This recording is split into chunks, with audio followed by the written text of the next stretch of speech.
ಅಶ್ವಿನಿ ಅವರೇ, ಈ ಮನೆಯಲ್ಲಿ ವುಮೆನ್ ಕಾರ್ಡ್ ಬೇಡ. ಅಶ್ವಿನಿ ಅವರೇ, ಬಿಗ್ ಬಾಸ್ ಮನೆಯಲ್ಲಿ ವುಮೆನ್ ಕಾರ್ಡ್ ಬೇಡ. ವಾರದ ಕತೆ ಕಿಚ್ಚನ ಜೊತೆ ಈ ವಾರದ ಎಪಿಸೋಡ್ ಅಲ್ಲಿ ಸುದೀಪ್ ಸರ್ ಅಶ್ವಿನಿ ಅವರಿಗೆ ಕ್ಲಾಸ್ ತಗೊಂಡಿರಬಹುದು. ಪ್ರೋಮೋ ನೋಡಲು ಹಾಗೆ ಅನಿಸ್ತದ. ಅಶ್ವಿನಿ ಅವರು ಯಾವ ತರ ಅಂದ್ರ, ತಾವು ಮಾತ್ರ ಮನೆಯಲ್ಲಿರುವಂತ ಅಷ್ಟು ಜನಗಳಿಗೆ ಮರ್ಯಾದೆ ಕೊಡಲ್ಲ, ಮನೆಯಲ್ಲಿರುವ ಅಷ್ಟು ಜನಗಳು ತಮಗ್ ಮಾತ್ರ ಮರ್ಯಾದೆ ಕೊಡಬೇಕು ಅನ್ಕೊಂತಾರೆ. ಅದು ಹೇಗ್ ಸಾಧ್ಯ? ಮರ್ಯಾದೆ ಕೊಟ್ರೇನೆ ಮರ್ಯಾದೆ ಸಿಗೋದು. ಪ್ರೋಮೋದಲ್ಲಿ ಸುದೀಪ್ ಸರ್ ಸಹ ಹೇಳ್ತಿದ್ದಾರೆ, ಅಶ್ವಿನಿ ಅವರೇ, ನಿಮಗೂ ಮೊದಲು ಮರ್ಯಾದೆ ಬೇಕು ಅನ್ಕೊಂಡ್ರೆ ಎದುರುಗಡೆ ಇರೋರು ಚಿಕ್ಕ ಮಗು ಆದ್ರೂ ಪರವಾಗಿಲ್ಲ, ನೀವು ಅವರಿಗೆ ಮೊದಲು ಮರ್ಯಾದೆ ಕೊಡೋದನ್ನ ಕಲಿಬೇಕು. ಆಗ ಮರ್ಯಾದೆ ಅವರಿಂದ ನಿಮಗೂ ಸಹ ಮರ್ಯಾದೆ ಸಿಗುತ್ತದೆ. ಯಾಕೆಂದ್ರೆ ನೀವೇನ್ ಅವ್ರಿಗೆ ಕೊಡ್ತೀರೋ ಅದೇ ನಿಮಗ್ ವಾಪಸ್ ಸಿಗೋದು.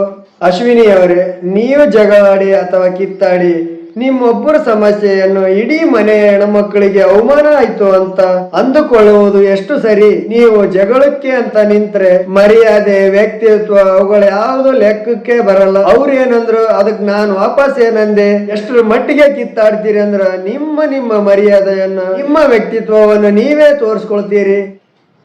ಆ ನಂತರ ನನಗೆ ಹಂಗಂದ್ರು, ನನಗೆ ಹಿಂಗಂದ್ರು, ನನ್ನ ವ್ಯಕ್ತಿತ್ವ ಹಾಳಾಯ್ತು, ನಾನು ಇವ್ರ ಕೈಲಿ ಹಿಂಗ ಅನ್ಚಂದಿರ್ಬೇಕಾ? ನನಗೆ ಆದ ಒಂದು ವ್ಯಕ್ತಿತ್ವವಿದೆ, ಒಂದು ಐಡೆಂಟಿಟಿ ಇದೆ, ಅದನ್ನೆಲ್ಲ ಇವ್ರ ಮುಂದೆ ನಾನು ಹಾಳು ಮಾಡ್ಕೋಬೇಕ ಇನ್ ಏನೇನೇನೋ ಅನ್ಕೊಳ್ತೀರಿ. ನಿಮ್ಮ ಜಗಳ ನಿಮಗ್ ಮಾತ್ರ ಸೀಮಿತ, ಅದನ್ನ ಇಡೀ ಹೆಣ್ಮಕ್ಳಿಗೆ ಹೋಲಿಸೋದು ಎಷ್ಟು ಸರಿ? ಅದಕ್ಕಿಂತ ಮೊದಲು ನಿನ್ನೆ ಕ್ಯಾಪ್ಟನ್ ಟಾಸ್ಕ್ ಅಲ್ಲಿ ಗಿಲ್ಲಿ ಮಾತ್ರ ಅಶ್ವಿನಿ ಅವರಿಗೆ ಅವ್ರ ಬಗ್ಗೆ ಟಾಂಗ್ ಕೊಡ್ಲಿಲ್ಲ. ಅಶ್ವಿನಿ ಅವ್ರನ್ನ ಗಿಲ್ಲಿ ಯಾವ ಲೆವೆಲಿಗೆ ಕನ್ಫ್ಯೂಸ್ ಮಾಡಿದ್ನಂದ್ರ 12 ನಿಮಿಷ ಎಣಿಸ್ಬೇಕಿದ್ದವರು 29 ನಿಮಿಷ ಆದ್ರೂ ಹಾಗೆ ಕೂತಿದ್ರು. ಗಿಲ್ಲಿ ತನ್ನ ಬಗ್ಗೆ ಇನ್ ಏನೇನ್ ಹೇಳ್ತಾನೆ ಕೇಳಿದ್ರಾಯ್ತಿ ಅಂತ ಅನ್ಕೊಂಡಿದ್ರೆ ಏನೋ. ಇದ್ರಲ್ಲೇ ಗೊತ್ತಾದ ಇವರು ಜಗಳವನ್ನಾಗ್ಲಿ ಅಥವಾ ಅವರು ಅನ್ನುವ ಮಾತನ್ನಾಗ್ಲಿ ಎಷ್ಟರ ಮಟ್ಟಿಗೆ ಸೀರಿಯಸ್ ಆಗಿ ತಗೊಂತಾರೆ ಅಂತ. ಇವುಗಳನ್ನೆಲ್ಲ ಮನಸ್ಸಲ್ಲಿ ಇಟ್ಕೊಂಡು ಮುಂದೆ ಯಾವಾಗ್ಲಾದ್ರೂ ಅವಕಾಶ ಸಿಕ್ಕರೆ ಅಥವಾ ಜಗಳ ಆಡುವಂತ ಸಂದರ್ಭ ಬಂದ್ರೆ ಆಗೆಲ್ಲ ಹೊರ ಹಾಕ್ತಾರೆ.